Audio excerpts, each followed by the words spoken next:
Est-ce que peut-être tu peux expliquer dans les grandes lignes les différentes techniques? On entend plein d'acronymes sur la greffe de cheveux. On entend FUT, FUE, DHI. Est-ce que tu peux faire un petit état des lieux un peu synthétique? Ouais, alors, on va commencer par la folliculate unique translation, donc la FUT, où là, Ok. pour le coup, c'est la première. On prenait en fait les bandes, hein, c'est ce qu'on voyait au début avec des choses qui n'étaient pas très jolies à l'arrière du cuir chevelu. On savait, elle dit, tiens, lui, il a fait une greffe de cheveux. C'était ce qu'on faisait. Donc, on prenait cette bande de cheveux, on la coupait et on prenait les unités ensuite des cuirs chevelus qu'on venait réimplanter. Et derrière le trou qu'on avait lacé, on venait pincer la peau l'une contre l'autre et on fermait ce qui faisait une cicatrice. Aujourd'hui, on fait ça très bien. Si on a des cheveux qui font à peu près 5 mm, on voit rien du tout. On verra la cicatrice si jamais on se rasait totalement les cheveux. D'un autre Ok. côté, j'ai envie de te dire, sauf échec, pourquoi tu te raserais tes cheveux si tu as fait une greffe de cheveux, quoi. Hmm. Ok, ouais. Donc, l'inconvénient, c'est que tu as une cicatrice à l'arrière, mais qui ne se voit pas quand tu perds pas les cheveux. Et c'est une technique qui va être globalement un peu moins onéreuse et qui va permettre de greffer un peu plus de cheveux rapidement dans l'intervention. Ça dure un peu moins longtemps. Et puis Ok. après, tu as l'extraction, donc la FUE pour la folliculaire unit extraction. Et à ce moment-là, elle est soit, on va dire, simple, comme on la connaît, c'est-à-dire qu'on prend cheveu par cheveu, qu'on prend et qu'on met devant. Soit on fait Ok. le DHI, qui est maintenant une technique où finalement les gens ne sont pas tout à fait d'accord. Alors c'est technique approuvée, mais c'est, en fait, pour faire simple, c'est une super FUE. C'est une super FUE parce que du coup, on est encore plus minutieux dans l'unité du follicule qu'on réimplante. Donc c'est un peu plus cher, c'est encore un peu plus minutieux, mais ça c'est pareil, ça c'est des sujets de greffeur. Globalement, c'est soit on prend une bande et on les sépare, soit on prend cheveu par cheveu. Ok, d'accord.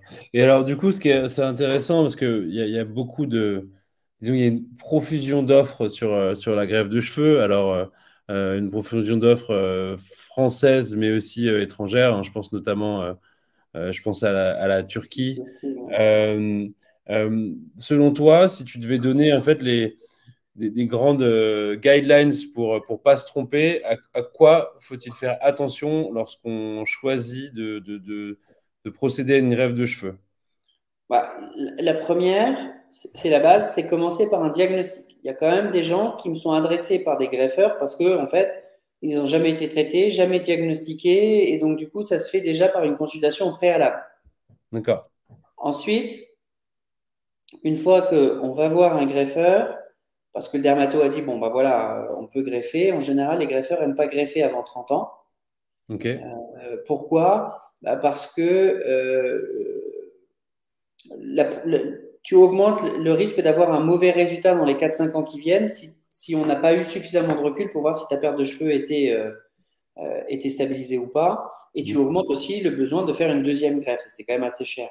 Donc, c'est pas parce que tu n'as pas 30 ans qu'on ne va pas te greffer, mais que avant 30 ans, on va le réserver à des formes plutôt graves. Ok. Ensuite, une forme plutôt stabilisée, la perte des cheveux. Et une fois que bon, tu vas aller voir ton greffeur, je pense que, comme tout acte esthétique, c'est pas déconnant d'aller voir deux, peut-être pas trois ou 10, mais d'avoir deux avis. Deux Ok. avis, déjà parce que les devis vont être différents, parce que le contact avec la personne va être différent, et peut-être parce que justement aujourd'hui, tout le monde ne fait pas toutes les techniques. Et tu peux avoir des gens qui font que de la FUT, des gens qui vont faire que du DHI ou que du FUE. Et donc, c'est pas inintéressant d'avoir les arguments des uns et des autres pour notamment challenger les uns et les autres en disant bah, c'est marrant parce que du coup, on me disait ça, qu'est-ce que vous en pensez? Pour se faire une idée. Et je pense que là, pour le coup, on n'est pas dans de la médecine classique, c'est-à-dire qu'on ne te demande pas si c'est du staphylocoque et qu'on va te traiter par antibiotiques ou par de la poudre de perlimpinpin. C'est-à-dire que là, on est sur des techniques avec des expériences de chacun, avec des prix qui sont variables. Et moi, ça ne me choque pas en tout cas d'aller consulter deux personnes, au Ok. minimum, pour avoir des avis différents. Ok. Si je devais faire un choix, j'essaierais de me renseigner sur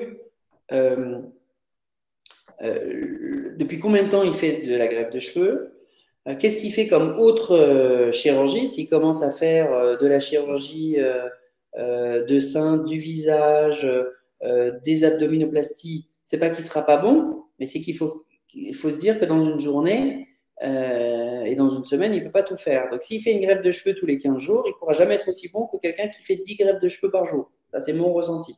Donc, ça, c'est les choses qu'il faut faire en prospectif pour choisir déjà sa personne. Et puis après, faut-il aller en France ou aller à l'étranger? Je suis médecin, je suis français. Il m'est impossible, moi, même si je peux entendre les sirènes financières de l'étranger, de dire que partir à l'étranger, c'est une bonne idée parce on a vu des catastrophes. Les Turcs font très très bien les choses, les Grecs les font très bien aussi, mais on a vu aussi des catastrophes. Et une fois que c'est des catastrophes, le problème, c'est qu'après, c'est géré en France et que ça peut être difficilement pris en charge parce que comme c'était quelque chose d'esthétique et pas fait en France, la sécurité sociale peut accepter de ne pas prendre en charge les infections ou autres. Et en discutant avec des copains greffeurs, il y a aussi eu, enfin, il n'y a pas que des virtuoses non plus dans ces pays-là.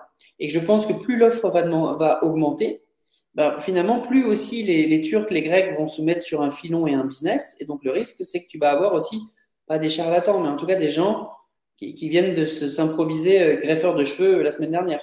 Ok. Ce que je dis, c'est vraiment prudence, prudence sur ces choses-là pour. Oui, Ouais. oui. Il Ok. n'y a pas que l'argent. À ce moment-là, si on n'est pas prêt à mettre un certain prix, une fois qu'on a pris plusieurs avis, c'est peut-être faut se poser la question s'il ne faut pas mettre de côté et de le faire le jour où on sera prêt financièrement.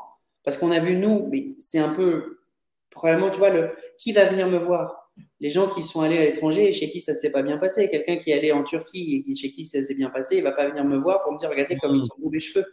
Oui, bien sûr. Donc, du coup, nous, on a une vision où on a tendance à dire attention, ça ne se passe pas Oui, je forcément comprends. toujours bien. Oui, bien sûr, bah, vous êtes aussi dans votre rôle, Mm. effectivement, parce que après, ils repartent pas à l'étranger pour les erreurs, quoi. Ok.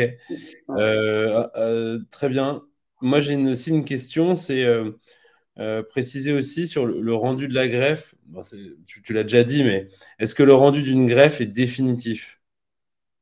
Qu'est-ce que tu entends par Ce que j'ai définitif? entendu par définitif, tu l'as déjà dit un petit peu, c'est effectivement, enfin, Sur les cheveux que tu as greffés, oui, mais la vision globale de ta chevelure, et surtout si tu ne traites pas, mais même quelquefois si tu traites, tu vas quand même avoir un vieillissement des cheveux non greffés, essentiellement des cheveux non greffés. Et donc, du coup, ben, d'avoir les trous en miroir, c'est-à-dire que si tu as greffé là, ben, c'est là que ça va être le problème, et si tu as greffé là et que tu n'as pas Hmm. greffé là, c'est là où tu vas avoir le problème. Ok, super. Très bien, écoute, Pierre, ça fait maintenant 1h16 que nous sommes ensemble. Tu as couvert l'ensemble des questions. Je reparcours notre petit document de préparation, mais effectivement, tout est couvert. Donc, il ne me reste plus qu'à te remercier pour ce webinaire qui est passé très vite, en tout cas pour moi. Et donc, pour aussi dire que, voilà, en tant que directeur scientifique de Charles Poinco, chacun pourra bientôt te découvrir sur YouTube dans une série de vidéos, notamment consacrées à la chute de cheveux. Et donc, ils apprendront à te découvrir encore un peu plus. Donc, je te souhaite une excellente soirée. Je tiens à remercier l'ensemble des personnes qui ont assisté à ce webinaire et vous dire que vous pourrez le retrouver également en replay. Donc, une fois que nous aurons terminé l'événement.